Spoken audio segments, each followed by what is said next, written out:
আসসালামু আলাইকুম ওয়া রাহমাতুল্লাহি ওয়া বারাকাতুহু। আলহামদুলিল্লাহি রাব্বিল আলামিন ওয়াসসালাতু ওয়াসসালামু আলা রাসূলিহিল কারীম ওয়া আলা আলিহি ওয়া সাহবিহি আজমাইন। আমরা আলোচনা করছিলাম ইসলাম বিনাশী কর্মাবলী সম্পর্কে। কটা বলেছিলাম?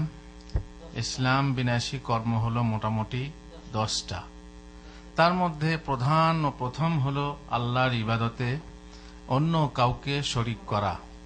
আল্লাহর ইবাদতে শরীক করা তার মানে শিরিক করা।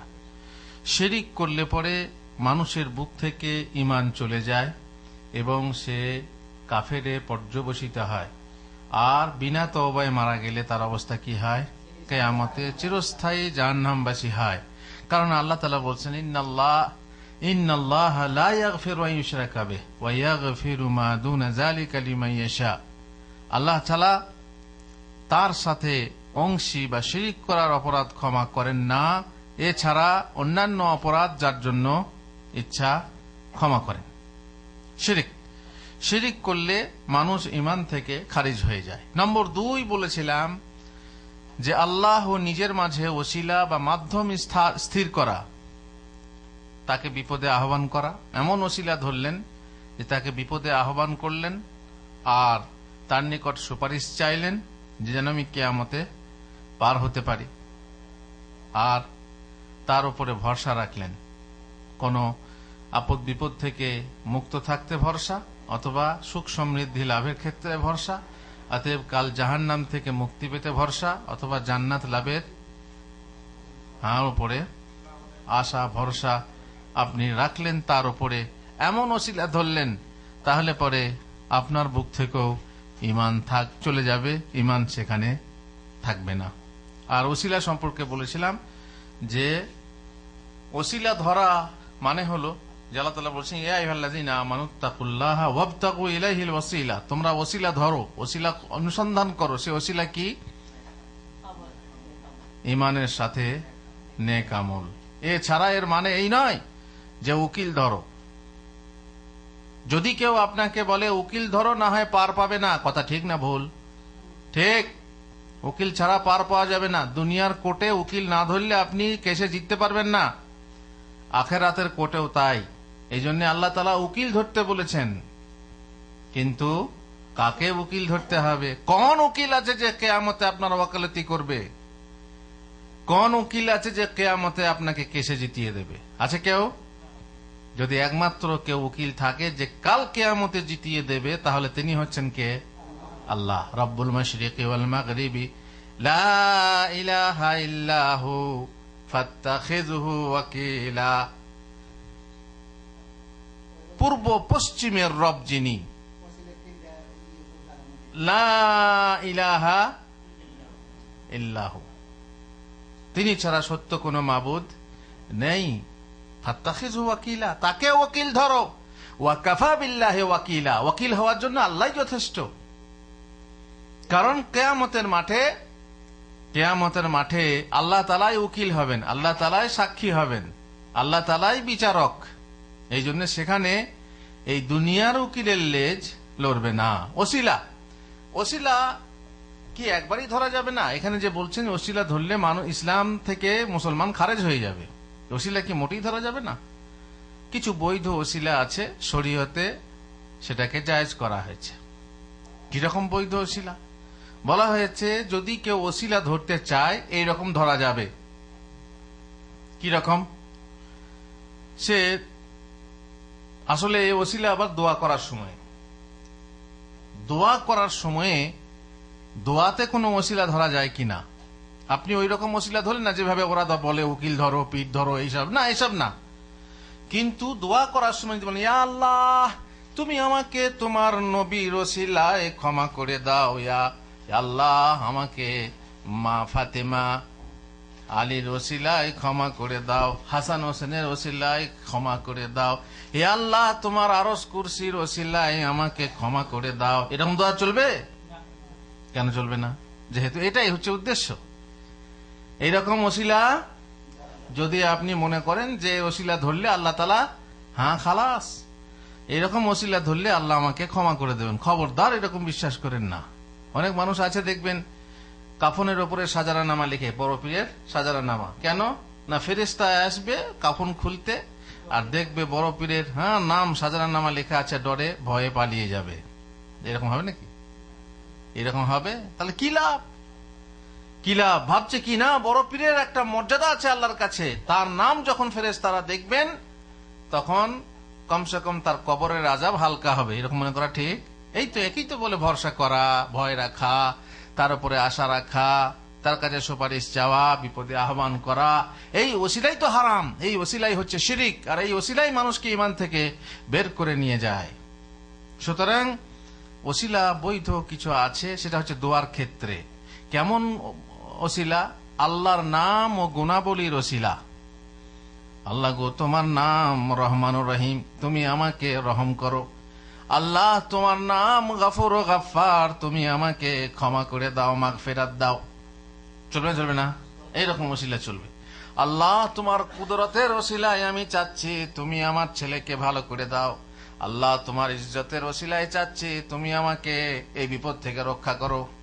আল্লাহ গো, আমি বড় অসুস্থ আছি, তোমার ইজ্জতের ওসিলায়, তোমার কুদরতের ওসিলায়, তোমার রহমতের ওসিলায় চাচ্ছি, ভিক্ষা চাচ্ছি। আল্লাহ, তুমি রহমত দানে আমাকে ধন্য করো, আর সেই রহমতে তুমি আমাকে সুস্থ করে তোলো। বলা যাবে না? যাবে না? বলা যাবে।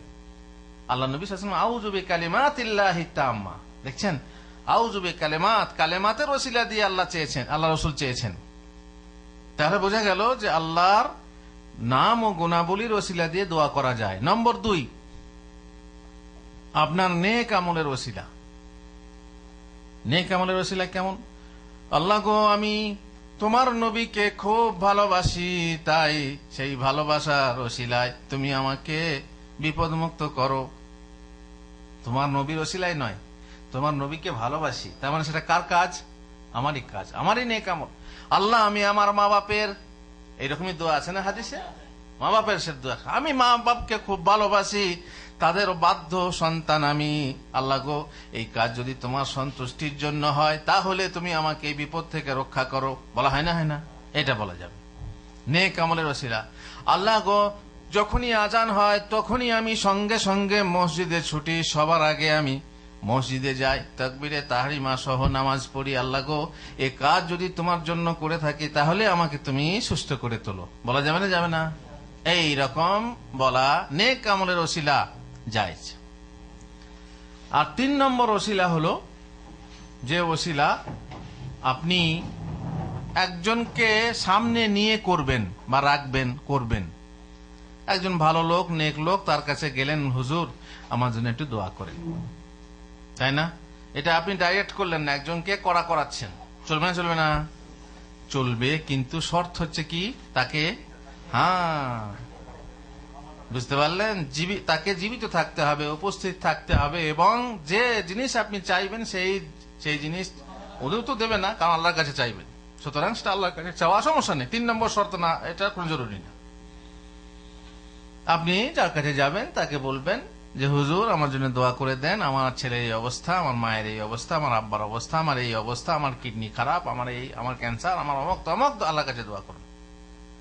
ওই যে অন্ধ সাহাবী আল্লাহ রাসূল সাল্লাল্লাহু আলাইহি ওয়াসাল্লামের কাছে এলেন, দিয়ে বললেন, ইয়া রাসূলুল্লাহ, কি করুন? আমার জন্য দোয়া করুন যেন আল্লাহ আমাকে অন্ধত্ব মুক্ত করেন। তুমি যদি চাও তুমি জান্নাত পাবে, না চাও তুমি দোয়া করতে পারি। তারপরে দোয়া করেছিলেন না? দোয়া করলেন। দোয়া কে করেছিলেন? সাহাবী নিজেই করেছেন, হে আল্লাহ, আমি তোমার নবীকে সামনে রেখে আমি সুপারিশ করছি তোমার কাছে, যে তার সুপারিশ আমার ব্যাপারে তুমি কবুল করো। দেখছেন, অন্ধ সাহাবী নিজেই দোয়া করেছেন। তাহলে এই রকম ওসিলা, যেমন ওই যে মহিলা, সেই মহিলা এসে বলছে, ইয়া রাসূলুল্লাহ, আমি মাঝে মাঝে অজ্ঞান হয়ে যাই, মূর্ছা যাই, আমি মাঝে মাঝে বেহুশ হয়ে যাই, আর তাতে আমার কাপড় সরে যায়। আগে কাপড় সরার কথা বলেননি, আমি মূর্ছা যাই, অতএব আপনি আল্লাহর কাছে দোয়া করুন যেন আমার এই রোগ ভালো হয়ে যায়। রাসূলুল্লাহ সাল্লাল্লাহু আলাইহি ওয়াসাল্লাম বললেন, তুমি যদি চাও আমি দোয়া করবো, ভালো হয়ে যাবে, আর যদি চাও সবুর করবে তাহলে তুমি জান্নাত পাবে। বলছি, ইয়া রাসূলুল্লাহ, আমি সবুর করে জান্নাত নিতে চাই, কিন্তু আমার ওই সময়ে কাপড় সরে যায়, বেপরদা হয়ে যায়, আল্লাহর কাছে দোয়া করুন যেন এটা না হয়। আল্লাহু আকবার। পর্দার খেয়াল দেখছেন, পর্দার খেয়াল। আমাদের মেয়েরা, বেপর্দা মেয়েরা সামান্য অসুখের ওসিলাতে বেপর্দা হয়ে হাসপাতালে যায়। আর এ কোন মহিলা, যে মহিলা অসুখ ভালো হতে হবে না তবুও যেন আমার পর্দা সরে না যায়। কত উল্টো। এরা হচ্ছে নারী, ওরা হচ্ছে ভেড়ি। নারী আর ভেড়ির মধ্যে পার্থক্য আছে না? না সব এক? ঘোড়া ভেড়া এক হয় নাকি? না, পার্থক্য আছে। তো যাই হোক, তো সেই মহিলা আল্লাহ রসুলের কাছে দোয়া চাইলেন না? আল্লাহ রসুলের দোয়া ওসিলা চাইলেন। হযরত ওমর রাদিয়াল্লাহু তাআলা আনহু এইভাবে ওসিলা করে দোয়া করতেন। আল্লাহর নবী সাল্লাল্লাহু আলাইহি ওয়াসাল্লাম থাকতে আল্লাহর নবীকে নিয়ে দোয়া করতেন। ওই যে এক সাহাবী জুমার দিনে, ইয়া রাসূলুল্লাহ, সব ধ্বংস হয়ে গেল, আল্লাহর কাছে দোয়া করেন যেন বৃষ্টি হয়। তখন আল্লাহ রাসূল সাল্লাল্লাহু আলাইহি ওয়াসাল্লাম হাত তুলে দোয়া করলেন, বৃষ্টি হলো। আবার এক সপ্তাহ ধরে বৃষ্টি। সেই বৃষ্টি থামাবার জন্য আবার এক সাহাবী কিংবা সেই সাহাবী বলেন, ইয়া রাসূলুল্লাহ, সব ধ্বংস হয়ে গেল, ভেসে গেল, আল্লাহর কাছে দোয়া করেন যেন বৃষ্টি থেমে যায়। আবার আল্লাহর কাছে দোয়া করলেন, বৃষ্টি থেমে, হাওয়া আলাইনা, আল্লাহুম্মা হাওয়া আলাইনা ওয়ালা আলাইনা, বৃষ্টি থেমে গেল। এগুলো দোয়া ওসিলার সাথে। এইভাবে সাহাবারা রাসূলুল্লাহ সাল্লাল্লাহু আলাইহি ওয়াসাল্লামের কাছে অভিযোগ করলে পরে বৃষ্টির জন্য প্রার্থনা করতেন। হযরত ওমর রাদিয়াল্লাহু তাআলা আনহু চাচা আব্বাস, তখন আল্লাহ রাসূল বেঁচে নেই। এই দেখেন, মৃত ব্যক্তির ওসিলা ধরা যাবে কি না? আল্লাহ রাসূল সাল্লাল্লাহু আলাইহি ওয়াসাল্লাম বেশি মর্যাদা সম্পন্ন নাকি তার চাচা আব্বাস বেশি মর্যাদা সম্পন্ন? আল্লাহ রাসূল সাল্লাল্লাহু আলাইহি ওয়াসাল্লাম। কিন্তু তিনি এই জগতে নেই। ওরা বলছে পর্দা নিয়েছে। ঠিক আছে, পর্দার আড়াল থেকে চাও। পর্দার আড়াল থেকে চাওয়া যাবে? পর্দা না, পর্দা মানেই হচ্ছে এমন পর্দা, বারজাখ, এমন জবনিকা, যে সেই পর্দার আড়াল থেকে না কিছু দেখা যাবে না শোনা যাবে, শেষ। না তিনি কিছু দেখতে পারেন না কিছু শুনতে পারেন। তাই হযরত ওমর সাহাবীর বুঝ দেখুন, হযরত চাচাকে নিয়ে বৃষ্টি প্রার্থনা করছেন, আল্লাহ, আল্লাহর নবী যখন বেঁচে ছিলেন তখন তার ওসিলায়, তার মানে তাকে নিয়ে, তার সুপারিশে আমরা তোমার কাছে বৃষ্টি চেয়েছি, তুমি বৃষ্টি দিয়েছো। এখন তিনি নেই, তার চাচা আমাদের কাছে মজুদ। বুজুর্গ বলতে তার চাচা, আমরা তাকে নিয়ে দোয়া করছি, সুপারিশ করছি, করাচ্ছি, সুতরাং তুমি আমাদেরকে বৃষ্টি দাও, বৃষ্টি হতো।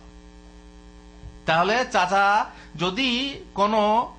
যদি পর্দাই বলেন, পর্দার ওপারে কেউ চলে গিয়ে থাকে, তাহলে তার কাছে ওসিলা চাওয়া যাবে না, তাকে বলা যাবে না, তাকে শোনানো যাবে না। এই কথা ওমর জানতেন বলেই কাছে আল্লাহ রসুল থাকতে তিনি তার কাছে যাননি। কার কাছে গিয়েছিলেন? তার চাচার কাছে, আব্বাস, যিনি জীবিত। এই জন্য প্রধান শর্ত হলো কি? জীবিত থাকতে হবে। এই হলো ওসিলা। এই ওসিলা যদি কেউ ধরে, বৈধ ওসিলা 3 প্রকার যে বললাম, তাহলে সমস্যা নেই। শরীয়তে অনুমোদন আছে, এ হচ্ছে অনুমোদিত ওসিলা। বাকি বড় পীর আব্দুল কাদের জিলানীর ওসিলায়, অমকের ওসিলায়, তমকের ওসিলায়, অমক বুজুর্গের ওসিলায়, নবীর ওসিলায়, অমক, না, এসব চলবে না, এসব দোয়া চলবে না। প্রসঙ্গত উল্লেখ্য যে সৌদি আরব থেকে একটা তফসির বেরিয়েছিল কিছু বছর আগে, সেটার নাম হচ্ছে মারিফুল কোরআন। সেই মারিফুল কোরআনে ইয়াকা নাবুদু ওয়া ইয়াকা নাস্তাইনের তফসিরে লেখা আছে যে আমরা কেবল তোমারই ইবাদত করি, তোমারই কাছে সাহায্য চাই। তো মুফাসসির লিখেছেন যে নবী ওলির ওসিলাতে দোয়া করা এই আয়াতের বিরোধী নয়। কেবল তোমারই কাছে সাহায্য চাই, তাহলে আল্লাহর কাছে সরাসরি চাইতে হবে, ওসিলা ধরা হবে না। কিন্তু উনি লিখেছেন যে না, নবী ওলির ওসিলাতে যদি দোয়া করা হয় তাহলে সেটা এই আয়াতের বিরোধী নয়। কিন্তু আমরা বলবো না, নবী ওলি যেই হবেন তার ওসিলাতে এইভাবে দোয়া করা যাবে না যদি তিনি জীবিত না থাকেন। বরং জীবিত ব্যক্তির ওসিলা তাকে সামনে নিয়ে এসে তার মাধ্যমে সুপারিশ চাইতে হবে, বৃষ্টি প্রার্থনা ইত্যাদি করতে হবে। সুতরাং সঠিক পথ হলো এইটা। ওসিলা যদি কেউ এইভাবে ধরে, যেমন বিপদে মুক্তি পাবো, কাল কিয়ামতে পার পাবো, তাহলে পরে কি হবে? শিরিক হবে এবং বুক থেকে ঈমান বেরিয়ে যাবে। নম্বর 3, মুশরিকদেরকে কাফের মনে না করা অথবা তাদের কাফের হওয়াতে সন্দেহ পোষণ করা, অথবা তাদের ধর্মকে সঠিক মনে করা, এমন কাজও কুফরি। কিরকম কথা হলো?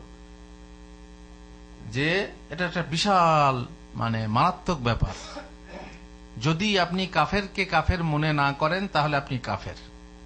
আর যদি আপনি অকাফেরকে কাফের মনে করেন তাহলেও আপনি কাফের। বিশাল সমস্যা, উভয় সংকট, খুব সূক্ষ্মভাবে চলতে হবে। আগালেও কঠিন, পেছালেও কঠিন, দাঁয়ে গেলেও কঠিন, বামে গেলেও কঠিন, ঠিক লাইনের উপরে চলতে হবে। লাইনচ্যুত হলেই ট্রেন উল্টে যাবে।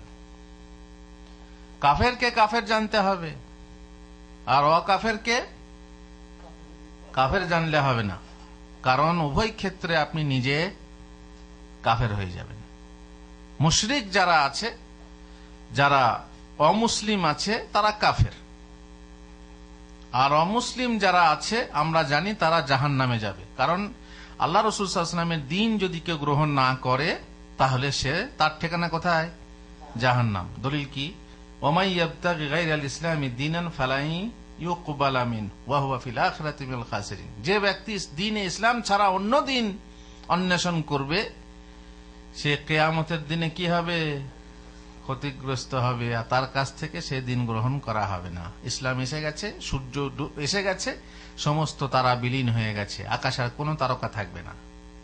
এখন একমাত্র ইসলাম ছাড়া বাঁচার উপায় নেই।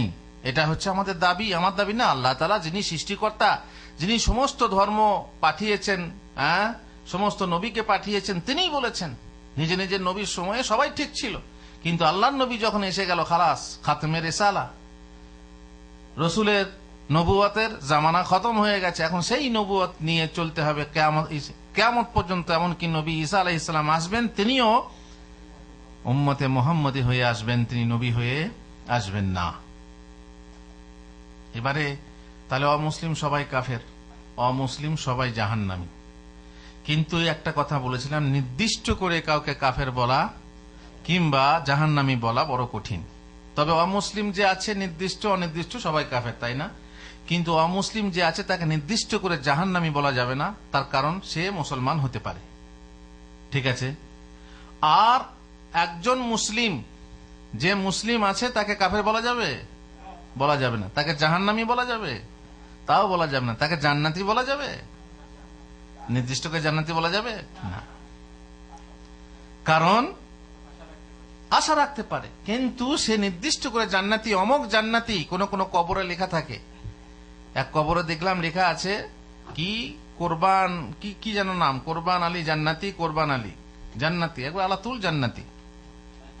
হ্যাঁ, জান্নাতি বলা যাবে না, নির্দিষ্ট করে জান্নাতি বলা যাবে না। আর কোন কাফেরকে নির্দিষ্ট করে জাহান্নামী বলা যাবে না, তার কারণে জাহান্নামী। আল্লাহ রাসূল সাল্লাল্লাহু আলাইহি ওয়াসাল্লাম শহীদ, এই যে নির্দিষ্ট করে শহীদ বলা যাবে না। অমক শহীদ, তুমি কি করে জানলে অমক শহীদ? তার অন্তরে খবর জানো? শহীদ কি করে হলো? আল্লাহ রাসূল সাল্লাল্লাহু আলাইহি ওয়াসাল্লাম মেয়ের কাছে এক সাহাবী বললেন, ইয়া রাসূলুল্লাহ, অমক শহীদ, যদি মারা যায় তো শহীদ। বলে, ও না, জাহান্নামে যাবে। কি ব্যাপার? কারণ এই নিয়ে বাহ্যিক দৃষ্টি দেখে বলছেন, আল্লাহ রাসূল কিভাবে বলছেন? ওহীর মাধ্যমে জ্ঞান দিয়ে বলছেন যে জাহান্নামে যাবে। ইয়া রাসূলুল্লাহ, এত সুন্দর জিহাদ করছে, কি করে? তো দেখি পেছনে দেখতে দেখতে দেখতে, হ্যাঁ, খুব মানে মুশরিক কাটে কাটে কাটে, শেষকালে তার এমন অবস্থা হলো, এইভাবে তলোয়ারটা বুকের উপরে গুঁজে নিয়ে নিজে আত্মহত্যা করলো, মারা গেল। আত্মহত্যা করলে কি অবস্থা হয়? ব্যাস, শেষ ভালো যার সব ভালো তার, কিন্তু শেষ খারাপ যার সব খারাপ তার। বললে, ইয়া রাসূলুল্লাহ, আশহাদু আল্লা ইলাহা ইল্লাল্লাহ ওয়া আন্নাকা রাসূলুল্লাহ। কি ব্যাপার? বলে, আপনি যে কথাটা বললেন সত্যি। তাহলে এই জন্য বুখারী শরীফে আছে, বাবুন লা ইউকালু ফুলানুন শাহীদ, বলা যাবে না যে অমুক শহীদ নির্দিষ্ট করে, কিন্তু যে আল্লাহর পথে মারা যাবে সে শহীদ। কিংবা আল্লাহ রসুল যার ব্যাপারে খবর দিয়েছেন যে শহীদ, যেমন যেমন ওমর শহীদ, ওসমান শহীদ, আশরায়ে মুবাশশারাদের মধ্যে যারা শহীদ হয়েছেন, সাহাবাদের মধ্যে যারা শহীদ, খবর আছে শহীদ শহীদ। জান্নাতি কাউকে বলা যাবে না, কিন্তু আল্লাহর নবী সাল্লাল্লাহু আলাইহি ওয়াসাল্লাম যাকে জান্নাতি, আবু বকর ফিল জান্নাহ, ওমর ফিল জান্নাহ, ওসমান ফিল জান্নাহ, আলী ফিল জান্নাহ, খালাস, চোখ বন্ধ করে মানবো। এদের ব্যাপারে কোনো সন্দেহ আছে? কোনো সন্দেহ নেই। যেখানে শরীয়ত আমাদেরকে বলেছে অমুক অমুক জান্নাতি, আমাদেরকে বিশ্বাস করতে হবে। আর যার ব্যাপারে কোনো ফয়সালা নেই তাকে আমরা এই বলে বিশ্বাস, আশা রাখবো যে ইনশাআল্লাহ জান্নাতি, কিন্তু বলা যাবে না যে তিনি জান্নাতি। গ্যারান্টি দিয়ে বলা যাবে না যতক্ষণ না তার কোনো দলিল পাওয়া গেছে। মোট কথা খুবই বিপজ্জনক একটা কথা, যে মানুষ সবসময় কথায় কথায় অমুক কাফের। ফেসবুকে তো দেখবেন, ফেসবুকের মুফতিরা আলাতুল চোখ বন্ধ করে অমুক কাফের অমুক কাফের, যে জিহাদ করে না সে কাফের, জিহাদিরা বলছে জিহাদ করে না তারা কাফের, তবলিগিরা আর ফতোয়া, তাদের এক ফতোয়া, এরা এক ফতোয়া দিচ্ছে, ওরা এক ফতোয়া দিচ্ছে, দিয়ে এক অমুককে জাহান্নামী অমুককে জান্নাতি, নিজেদের মধ্যেই তারা এই ফতোয়া চালিয়ে রেখেছে। আসলে না, কাউকে কাফের বলা, কাউকে জান্নাতি বলা, কাউকে শহীদ বলা চারটিখানি কথা না। এখানে আমাদের প্রসঙ্গ কি ছিল, যে কাফেরকে কাফের মনে না করলে আপনার বুক থেকে ইসলাম চলে যাবে। ইসলাম বিনাশী একটা কাজ হচ্ছে, কাফেরকে কাফের মানতে হবে, জানতে হবে। আর মুসলিমকে কাফের বলা যাবে না। যদি সে মুসলিম থাকে আর আপনি তাকে কাফের বলেন, তাহলে নিজে কাফের হয়ে যাবে। নম্বর 4, ইসলাম বিনাশী কাজ। নবী সাল্লাল্লাহু আলাইহি ওয়াসাল্লামের আদর্শ অপেক্ষা অন্যের আদর্শকে অধিক পূর্ণাঙ্গ মনে করা। আমরা জানি যে এই জগতে যত আদর্শ এসেছে, বহু মানুষের আদর্শ এসেছে, বহু নবীর আদর্শ এসেছে, কিন্তু তার মধ্যে সর্বশ্রেষ্ঠ আদর্শ কার? ইন্না খায়রাল হাদিসে কিতাবুল্লাহ। সব থেকে শ্রেষ্ঠ কথা কার? আল্লাহর কিতাবের। ওয়া খায়রাল হাদিয়ে হাদিয়ু মুহাম্মাদিন সাল্লাল্লাহু আলাইহি ওয়াসাল্লাম। সবচেয়ে শ্রেষ্ঠ আদর্শ হলো মুহাম্মদুর রাসূলুল্লাহ সাল্লাল্লাহু আলাইহি ওয়াসাল্লামের আদর্শ। যদি আপনি মনে করেন না মুহাম্মদের তুলনায় অমুকের আদর্শটা ভালো, তাহলে হলো, তাহলে কি হবে? আপনার বুক থেকে ঈমান চলে যাবে। যেহেতু কোরআন ও হাদিসে আমরা জানি যে আল্লাহ রাসূল সাল্লাল্লাহু আলাইহি ওয়াসাল্লামের থেকে বড় আদর্শবান আর কেউ হতে পারে না। লাকাদ কানা লাকুম ফি রাসূলিল্লাহি উসওয়াতুন হাসানাহ। তিনি আমাদের আদর্শ, তিনি আমাদের নমুনা, তার থেকে উত্তম নমুনা, উত্তম আদর্শ আর কারো হতে পারে না। এর আগে আমি বলেছিলাম, শুধু মুসলমানদের কাছেই না সর্বশ্রেষ্ঠ আদর্শ আল্লাহ রসুলের, এ কথা না। সর্বশ্রেষ্ঠ একটা বই 100 জনকে নিয়ে লেখা হয়েছে, সেটা অমুসলিম লিখেছে। খ্রিস্টানদের একজন বই লিখেছে 100 জন মহাপুরুষকে নিয়ে, আর সেই 100 জন মহাপুরুষের মধ্যে সর্বাগ্যে স্থান দিয়েছে কাকে? মুহাম্মদুর রাসূলুল্লাহ সাল্লাল্লাহু আলাইহি ওয়াসাল্লাম। মুসলিমরা না, মুসলিমরা তো মানবেই, মুসলিম তো জানেই, কিন্তু অমুসলিমরাও স্বীকার করতে বাধ্য। এবং যারা ন্যায় পরায়ণ হবে, যাদের বুক হবে উদার মনের মানুষ, উন্মুক্ত মনের মানুষ, তারা স্বীকার করতে বাধ্য যে মুহাম্মদ রাসূলুল্লাহ সাল্লাল্লাহু আলাইহি ওয়াসাল্লাম হচ্ছেন সব থেকে শ্রেষ্ঠ মহাপুরুষ। তার কারণও তিনি বলেছেন। যাই হোক, এখন হলো কি, আমরা মানব যে মুহাম্মদ রাসূলুল্লাহ সাল্লাল্লাহু আলাইহি ওয়াসাল্লামের আদর্শ সবচেয়ে শ্রেষ্ঠ, উত্তম। যদি আমরা মনে করি তার থেকে অন্য আদর্শ উত্তম, তাহলে ঈমান থাকবে না। 5 নম্বর, রাসূল সাল্লাল্লাহু আলাইহি ওয়াসাল্লামের আনিত শরীয়তের কোন অংশকে অপছন্দ বা ঘৃণা করা। আল্লাহ রসুলের যে কোনো শরীয়তের যে কোনো অংশ আছে, সেই অংশের মধ্যে কোনো অংশকে আপনি ঘৃণা করতে পারবেন না। হ্যাঁ, সবই ঠিক আছে, কিন্তু মুসলমানদের এই তালাকটা ভালো না। এক কথা, তালাক বলে দিল তো সে একদম তার সাথে সম্পর্ক ছিন্ন হয়ে গেল। এটা কেমন? বাস, আপনার মধ্যে সন্দেহ চলে এলো, আপনার মধ্যে দ্বিধা এসে গেল, আপনার মধ্যে ঘৃণা এসে গেল, যে আপনি কোন এক শরীয়তের কোন এক অঙ্গকে, কোন এক অংশকে ঘৃণা করছেন, অপছন্দ করছেন, তাহলে আপনার বুক থেকে ঈমান চলে যাবে। আপনার বুকের কচুর পাতার ওপর থেকে ঈমানের ওই টলটলাইমান পানি সরাত করে গড়িয়ে যাবে, থাকবে না। অতএব খেয়াল রাখতে হবে, তার উপর আমল করলেও এমন কাজের কাজই কাফের। তার মানে শরীয়তের উপর আমল করলেও যদি আপনি শরীয়তের কোন অংশকে ঘৃণা করেন, তাহলে আপনি কাফের। নম্বর 6, রাসূল সাল্লাল্লাহু আলাইহি ওয়াসাল্লামের দ্বীনের কোন অংশ অথবা সওয়াব বা শাস্তি নিয়ে ব্যঙ্গ বিদ্রুপ করা, এমন কাজের কাজীও কাফের। তার দলিল হচ্ছে আল্লাহ তাআলা বলেছেন, কুল আবিল্লাহি ওয়া আয়াতিহি ওয়া রাসূলিহি কুনতুম তাস্তাহজিউন লা তা'তাযিরু ক্বাদ কাফারতুম বা'দা ঈমানিকুম। বলো, তোমরা কি আল্লাহ, তার আয়াতসমূহ এবং রাসূলকে নিয়ে ব্যঙ্গ বিদ্রুপ করছিলে? তোমরা এখন বাজে ওজর পেশ করো না, তোমরা তো নিজেদের বিশ্বাসী প্রকাশ করার পর কুফরি করেছো, তো ঈমান আনার পর কাফের হয়ে গেছো। তার মানে কি, যে আল্লাহকে নিয়ে, আল্লাহ রাসূলকে নিয়ে, তার দ্বীনের অংশকে নিয়ে যদি কেউ ব্যঙ্গ বিদ্রুপ ঠাট্টা করে, তাহলে সে কাফের। কেউ দাড়ি নিয়ে ঠাট্টা করলো, কেউ বোরকা নিয়ে ঠাট্টা করলো, কেউ কারো নামাজ নিয়ে ঠাট্টা করলো, কেউ কারো ইমানদারি নিয়ে ঠাট্টা করলো ইত্যাদি যদি কেউ ব্যঙ্গ করে তাহলে সে কাফের হয়ে যাবে, সে মুমিন থাকবে না, সে বিশ্বাসী থাকবে না। এই জন্য যদি কেউ দাড়ি রাখতে না পারে তো অন্তপক্ষে দাড়িকে নিয়ে ব্যঙ্গ না করে। কেউ যদি পর্দা করতে না পারে তাহলে অন্তপক্ষে কেউ যেন পর্দানসীন মেয়ে নিয়ে ব্যঙ্গ বিদ্রুপ না করে। তার কারণ করতে না পারলে কাবিরা গুনাহ হবে, আর ব্যঙ্গ বিদ্রুপ করলে একদম ইসলাম থেকে খারিজ হয়ে যাবে। এই জন্য খুব সতর্কতার বিষয়, এটা সবসময় মনে রাখতে হবে। দিনের কোন অংশকে নিয়ে, আল্লাহকে নিয়ে, রাসূলকে নিয়ে, কোরআনকে নিয়ে ব্যঙ্গ বিদ্রুপ করা যাবে না। কিছুদিন আগে আপনারা দেখেন আল্লাহর নবীকে নিয়ে কত লোকে কত রকম ব্যঙ্গ বিদ্রুপ করলো। মুসলমানরা পর্যন্ত ফেসবুকে এমন এমন, অবশ্য জানি না মুসলমান নাম দিয়েছে, সে মুসলমান কিনা, হলেও সে নাস্তিক মুসলমান, তাছাড়া আল্লাহর নবীকে নিয়ে ব্যঙ্গ করবে এটা হতে পারে না। আল্লাহর নবী এত বছর বয়সে 6 বছরের আয়েশাকে বিয়ে করেছেন, তা নিয়ে কত ব্যঙ্গ। আল্লাহ রাসূল সাল্লাল্লাহু আলাইহি ওয়াসাল্লামের মাথাকে বোম বানিয়ে সন্ত্রাস, এই যে সন্ত্রাস চলছে এখন সারা বিশ্বে মুসলমানরা করছে, অথচ সন্ত্রাস শুধু মুসলমানদের মধ্যে না, প্রত্যেক জাতির ভিতরেই সন্ত্রাস আছে।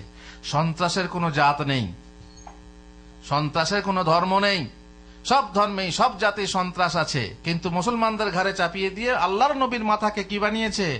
বোম বানিয়েছে। তারপরে পর্দা নিয়ে, এই আরবদের মহিলাদেরকে নিয়ে নানা রকম ব্যঙ্গ বিদ্রুপ ইউরোপীরা করছে। এই তো কিছুদিন আগে যে ফিল্ম আল্লাহর নবী নিয়ে ফিল্ম আপনারা দেখলে এখনো পর্যন্ত ইউটিউবে আছে, সরাবে না বলছে। কত চেষ্টা করা হলো, সৌদি আরব থেকেও চাপ দেওয়া হলো, ওরা বলছে সরাবে না, যেহেতু তাদের বুকে ঈমান নেই, তারা সরাবে কেন?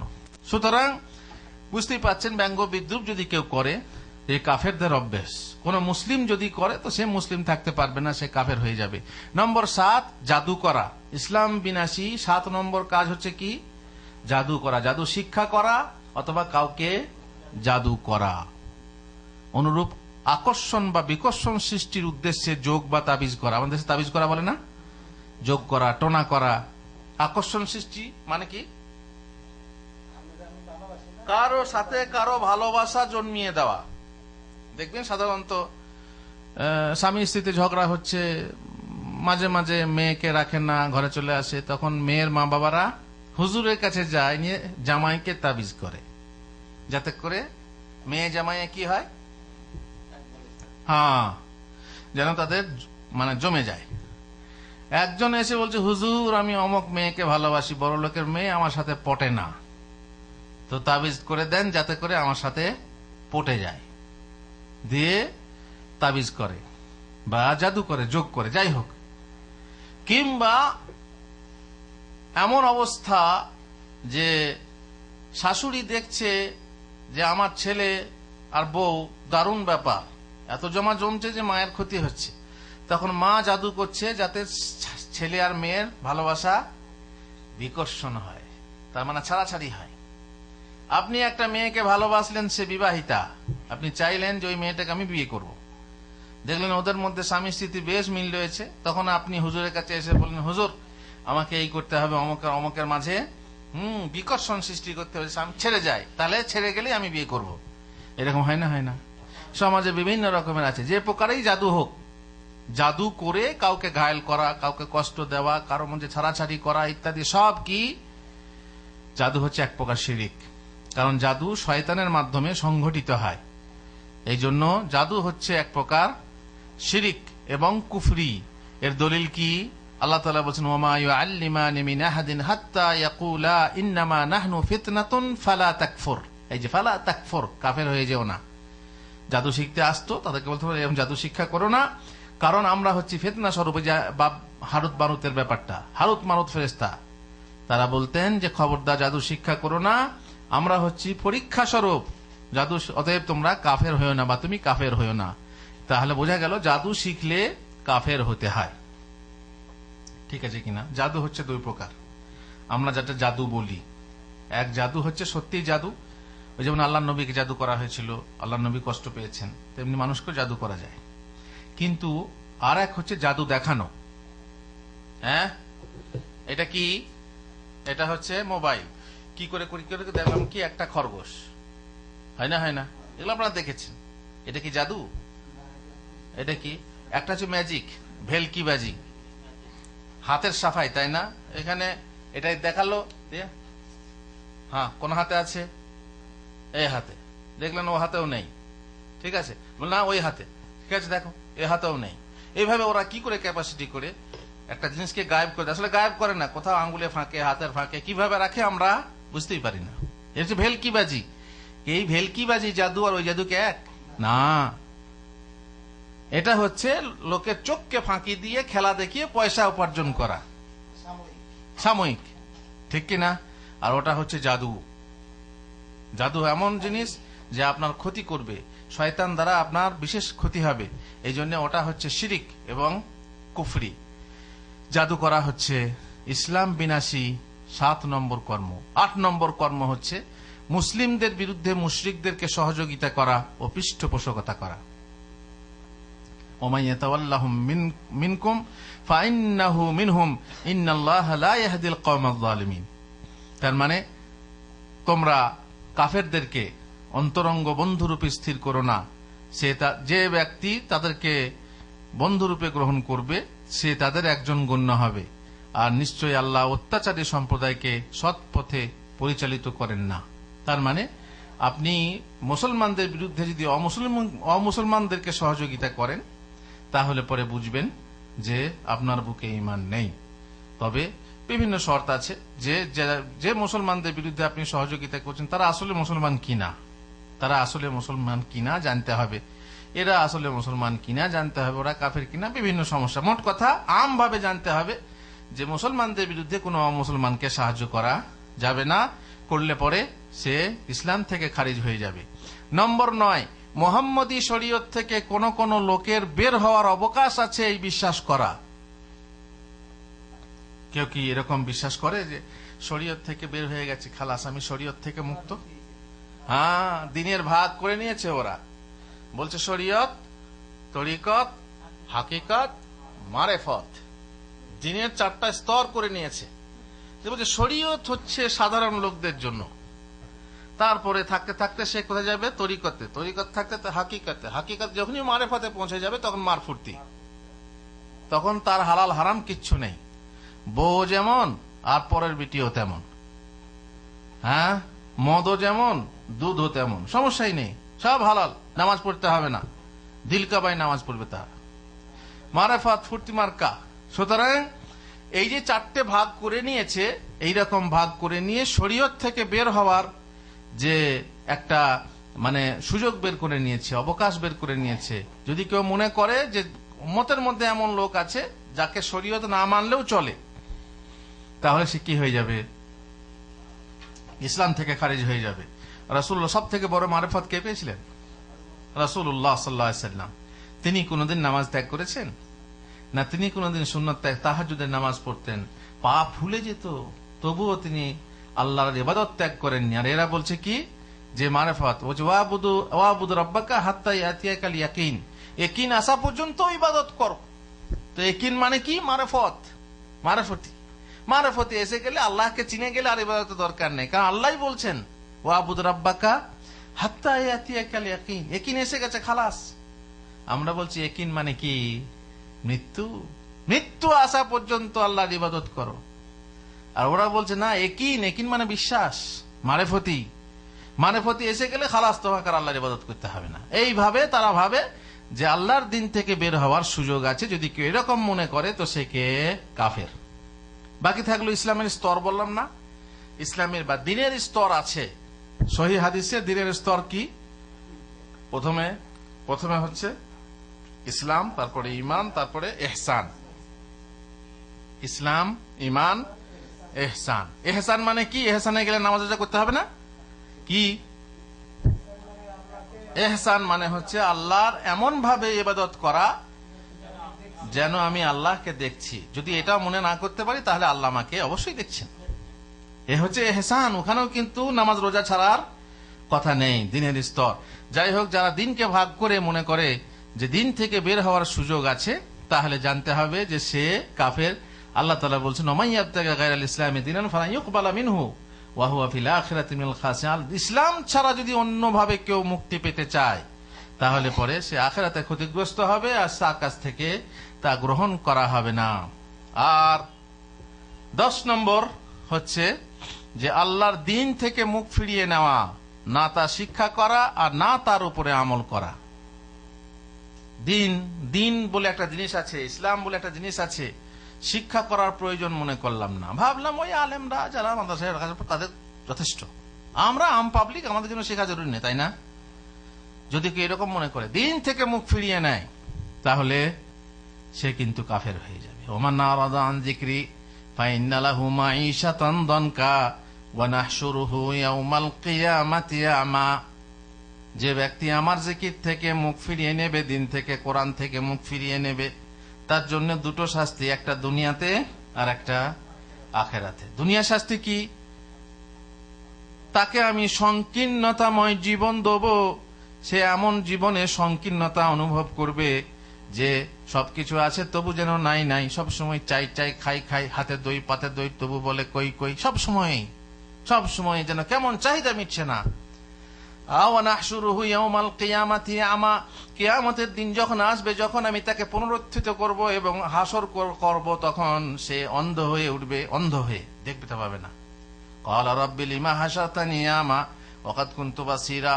আল্লাহ গো, তুমি আমাকে অন্ধ কেন করলে, আমি তো দেখতে পেতাম। তখন বলবে কাযালিকা আতাতকা আয়াতুনা ফানাসিতাহা ফাকাযালিকাল ইয়াওমা তুনসা। আমার আয়াত তোমার কাছে গিয়েছিল, তুমি ভুলে গেছিলে, আজ তোমাকে ভুলিয়ে দেওয়া হয়েছে। তাহলে দিন থেকে মুখ ফিরিয়ে নেওয়া কি?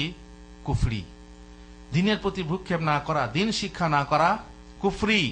যেখানে দিনের শিক্ষার ব্যবস্থা আছে, কবরে গেলে প্রশ্ন হবে, তাই না?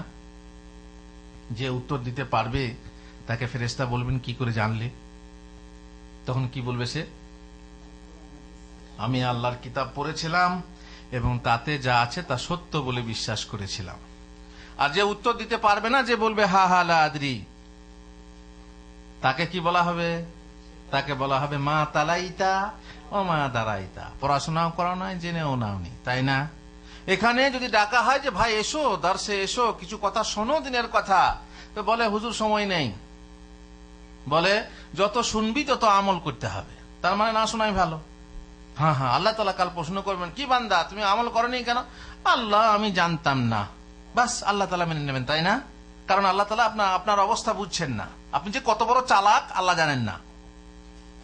হ্যাঁ, আল্লাহ ওমাল্লাহু বিগাফিলিন আম্মা ইয়ামালুন আম্মা তা'মালুন। আল্লাহ গাফিল নন। বান্দা যা করছে, মানুষ যা করছে, মানুষকে ফাঁকি দেওয়া যাবে এডিং বেডিং বলে, কিন্তু আল্লাহকে ফাঁকি দেওয়া যাবে?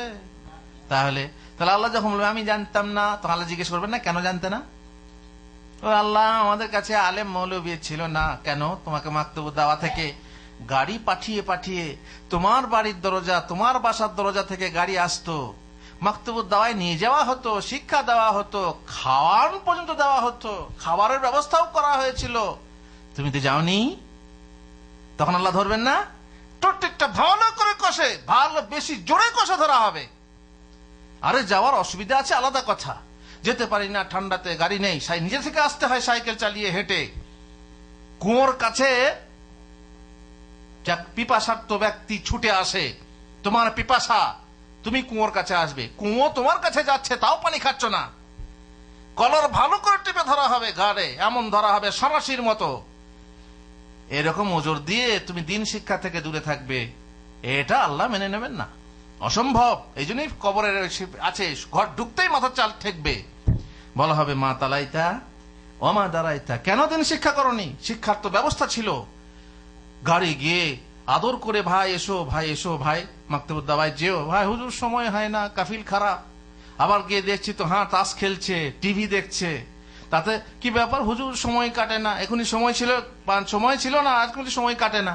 এত সময় যে কাটতে চায় না, তাই তাস খেলে সময় কাটাচ্ছে, ফিল্ম দেখে সময় কাটাচ্ছে। আল্লাহ ধরবেন না? এদের চালাকি ধরতে পারবে না আল্লাহ তাআলা? এদের চালাকি মানুষই ধরতে পারছে, তো আল্লাহ তো ধরবেনি। সর্বনাশ। এই সমস্ত মানুষরা যারা বিভিন্ন ওজর দিয়ে দিন শিক্ষা থেকে দূরে থাকে, জেনে রাখবেন যদি কেউ দিন থেকে মুখ ফিরিয়ে নেয়, আল্লাহ তাআলা ছাড়বেন না। আল্লাহ তাআলা কি বলছেন শুনুন, ওয়ামান আযলামু মিম্মান যুক্কিরা বিআয়াতি রাব্বিহি সুম্মা আরাদা আনহা ইন্না মিনাল মুজরিমিনা মুনতাকিমুন। যে ব্যক্তি তার প্রতিপালকের আয়াত সমূহ দ্বারা উপদেশ প্রাপ্ত হয়, আয়াত দিয়ে তাকে উপদেশ দেওয়া হয়, অতঃপর তা থেকে সে মুখ ফিরিয়ে নেয়, অতঃপর সে দিন থেকে মুখ ফিরিয়ে নেয়, কোরআন থেকে মুখ ফিরিয়ে নেয়, ওই আয়াত থেকে মুখ ফিরিয়ে নেয়, তার অপেক্ষা অধিক সীমা লঙ্ঘনকারী আর জালেম আর কে আছে বলো? তার থেকে বড় জালেম আর কেউ নেই। এ হচ্ছে সব থেকে বড় জালেম, যে আল্লাহর উপদেশকে প্রত্যাখ্যান করে, সে হচ্ছে সব থেকে বড় জালেম।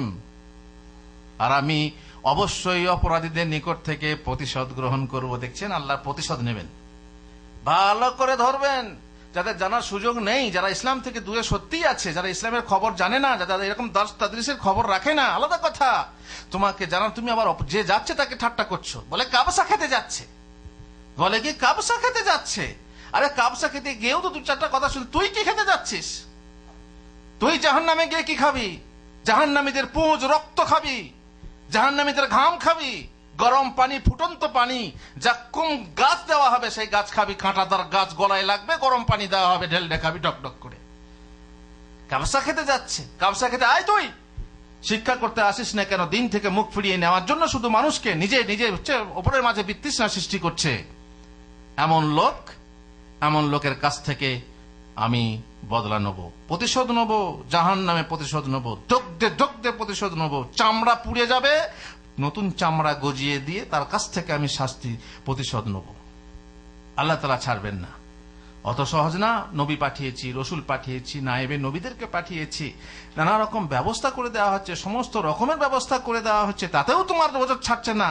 আসলে তোমার মনের ভেতর একটা ভূত আছে, শয়তান আছে, সেই শয়তান তোমাকে আসতে দিচ্ছে না, সেই শয়তান তোমাকে দর্শগাহে আসতে দিচ্ছে না, সেই শয়তান তোমাকে ভালো জায়গায় বসতে দিচ্ছে না। তুমি যদি শয়তানি না ছাড়ো, আল্লাহ তাআলা প্রতিশোধ নেবেন, অবশ্যই নেবেন। আল্লাহ তাআলা আজিজুন যুনতিকাম, নিশ্চয়ই হচ্ছেন পরাক্রমশালী বাদশাহ, প্রতাপশালী বাদশাহ, আর তিনি হচ্ছেন প্রতিশোধ গ্রহণকারী বাদশাহ। তার ব্যাপারে খবরদার তুমি নিজেকে নিরাপদ মনে করো না। আল্লাহ কারিম না, আল্লাহ গাফুর না, বরং আল্লাহ গাফুর কারিম হলেও আল্লাহ হচ্ছে জব্বারুন কাহার। আল্লাহ যেমন গাফুর করিম, তেমনি জব্বারুন কাহার। ইন্না বাতশা রাব্বিকা লাশাদীদ। তোমার রবের বাতশ, পাকড়াও হচ্ছে বিশাল শক্তিশালী, কঠিন। যখন পাকড়াও করেন তখন কাউকে ছাড়েন না। অতএব সাবধান হতে হবে, সতর্ক হতে হবে। যাদের আমাদের সুযোগ আছে দিন শিক্ষা করা, দিন শিক্ষা করতে হবে। আর দিনের প্রতি অনীহা থাকে, শিক্ষা করার প্রতি অনীহা থাকে, তাহলে বুকে আসলেই ঈমান থাকবে না। উপরন্তু যদি যারা শিখতে যায় তাদেরকে নিয়ে ঠাট্টা ব্যঙ্গ বিদ্রুপ করি, কাবসা খেতে যাচ্ছে, কোনো স্বার্থ আছে তাই যাচ্ছে, পয়সা পায় বলে যাচ্ছে, তাদের অবস্থা আরো খারাপ। সবুর করো, অপেক্ষা করো। আমরাও অপেক্ষা করতে থাকলাম, দেখব কাল কে চালাক আর কে চালাক নয়। ইনশাআল্লাহ সবাই ধরা খাবে, সবারই হিসাব হবে, সারিউল হিসাব আল্লাহ তাআলা সবারই কাছ থেকে নেবেন। আল্লাহ তাআলা আমাদেরকে তৌফিক দেন। এখনো বলছি, যারা দিন শিক্ষা থেকে পিছনে আছেন, দূরে আছেন, দিন শিক্ষা করুন। বহু শিক্ষা, সব শিক্ষা আছে, কিন্তু কোন শিক্ষা ফরজ? তালাবুল ইলমি ফারিদাতুন আলা কুল্লি মুসলিম। ইলম শিক্ষা করা মানে দিন শিক্ষা করা প্রত্যেক মুসলিমের জন্য ফরজ। তুমি কম্পিউটার শিক্ষা করো, সমস্যা নেই, গরজ। তুমি ওকালতি পড়ো, সমস্যা নেই, গরজ। তুমি চাষবাস শিক্ষা করো, সমস্যা নেই, গরজ। তুমি ব্যবসা বাণিজ্য নিয়ে পড়াশোনা করো, সমস্যা নেই, গরজ। কিন্তু দিন নিয়ে শিক্ষা করো, কারণ তা হলো ফরজ। দিন শিক্ষা হচ্ছে ফরজ, যেটা পালন না করলে পরে ফরজ না পালনের যে গুনাহ হয়, যে শাস্তি হয়, ভোগ করতে হবে। আল্লাহ আমাদেরকে তৌফিক দেন। ওয়া সাল্লাল্লাহু আলা নবিয়িনা মুহাম্মদ ওয়া আলা আলিহি ওয়া সাহবিহি আজমাইন। আসসালামু আলাইকুম।